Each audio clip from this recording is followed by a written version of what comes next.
ஏலே சொக்காரா, நான் தான் உங்கள் நெல்லைவேலி பேசுகிறேன். இல்லை இன்றைக்கி யாரை பற்றி பேச போகிறோன்னா, நம்ம எல்லாருக்கும் தெரியும்ல ஒரு தம்பி அகோரி கலையரசன் தம்பி இருக்காவுல்ல, அவளை பற்றி தான் பேச போகிறோம். வீடியோ ஃபுல்லாக பாருங்கள், தள்ளி விட்றாதீங்க. வாங்க வீடியோக்குள்ளே போயிடுவோம். அப்புறம் அகோரி கலையரசன் தம்பி இவ்வளோ நாளாக அகோரியாக அலைஞ்சிக்கிட்டு இருந்தீங்க. இப்போ என்னென்னா திடீர்னு ஒரு புது அப்டேட்டாக சோசியல் மீடியாவில் போய்கிட்டு இருக்கு. நீங்கள் வந்து தமிழ் சினிமாவில் உச்சபட்ச நடிகராகவும் ஒரு புது கதாநாயகனாகவும் வந்து படத்தில் இன்ட்ரி ஆகிறீங்களாம, ஹீரோவை வந்து என்ட்ரி ஆகிறீங்களாம். அப்போ இந்த இடையில இந்த தாடி மீசை நட்டிங்க, நாற்று நட்டமாக நட்டிங்க, அதெல்லாம் வந்து எப்படி மைக்கேல் ஜாக்சன் மாதிரி மாற போகிறீங்க? மாறிட்டீங்களா? மாறுற மாதிரி ஒன்றும் தெரியலையே.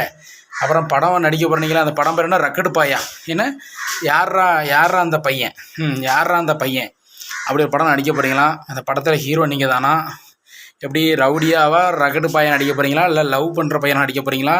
இல்லை அகோரி கலையரசனை மறுபடியும் அகோரியை நடிக்க போகிறீங்களா? சாமியார் நடிக்க போகிறீங்களா? எந்த மாதிரி நடிக்க போகிறீங்கன்னு தெரியல.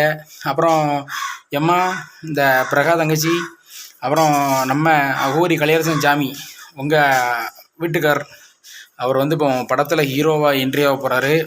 யாரா அந்த பையன்? அந்த படத்தோட பேர் கண்டிப்பாக அந்த படம் வெற்றி அடையணும்னு எதிர்பார்க்கும்.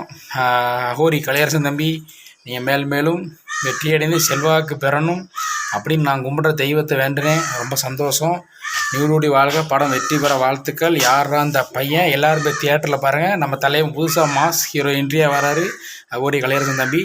ஓகே நண்பர்களே, வீடியோ பிடிச்சிதுன்னா லைக் பண்ணுங்கோ, ஷேர் பண்ணுங்கோ, கமெண்ட் பண்ணுங்கோ, சப்ஸ்கிரைப் பண்ணுங்கோ நம்ம பேப்பர் 248 சேனலில். நன்றி, வணக்கம்ங்கோ.